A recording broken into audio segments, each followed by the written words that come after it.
අයිබෝවන් ඔයාලා හැම දෙනාටම අස්වැසුම මැයි මාසයට අදාළ ප්‍රතිලාභී මුදල් සම්බන්ධව තමයි අද මම මේ වීඩියෝ එක හරහා ඔයාලට තොරතුරු ලබා දෙන්න බලාපොරොත්තු වෙන්නේ.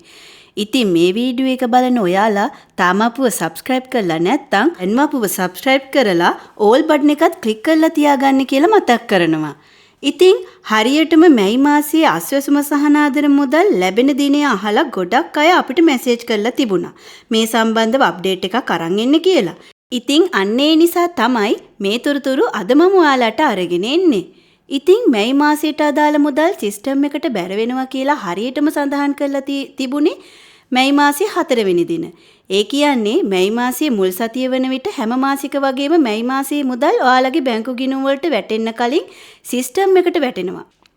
ඊට පස්සේ සති දෙකක පමණ කාලයක් සිස්ටම් එකේ ප්‍රොසෙස් වුණාට පස්සේ තමයි ආස්වැසුම ප්‍රතිලාභීන්ගේ බැංකු ගිණුම් වලට මේ මුදල් බැරවීම සිද්ධ වෙන්නේ. ඒ කියන්නේ මැයි මාසයේ 17 වෙනිදාට කලින් මේ මුදල් ඔයාලගේ බැංකු ගිණුම් හරහා ලබා ගැනීමට හැකියාව බොහෝ දුරට තියෙනවා. ඉතින් ලක්ෂ ගාණක් ඉන්නකොට දිනය පොඩ්ඩක් වෙනස් වෙන්න පුළුවන්. ඒ කියන්නේ මුදල් බැංකුවට වැටෙන දිනය දිනයකින් හෝ දින දෙකකින් වෙනස් වෙන්න පුළුවන් කියලා. ඒකට ඔයාලා කලබල වෙන්න ඕනේ ඒක හැම මාසික වගේම සිද්ධ වෙන දෙයක්. නමුත් මුදල් බැංකුව වෙත බැරවෙන එක ස්ථීරවම සිදුවන බව තමයි දැනුම් දීලා තියෙන්නේ. ඒ වගේම මුදල් අනිවාර්යයෙන්ම මැයි 17 හෝ ඊට පෙර දින හෝ ලැබෙනවා. ඒ මුදල් බැංකුවට වැටිච්ච ගමන් මම ඔයාලට වීඩියෝ එකක් අරගෙන එනවා මුදල් බැංකුව හරහා දැන් ලබා ගන්න පුළුවන් කියලා.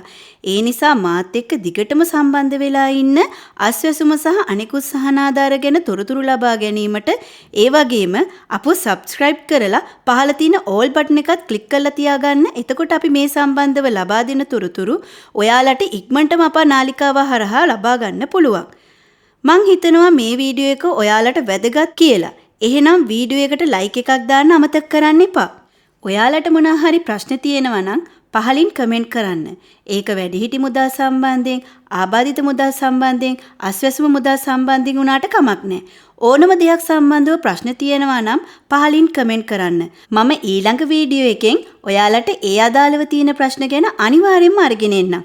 එහෙනම් අද ගෙනාව වීඩියෝ එක ඔයාලට වැදගත් වුණා කියලා මම හිතනවා.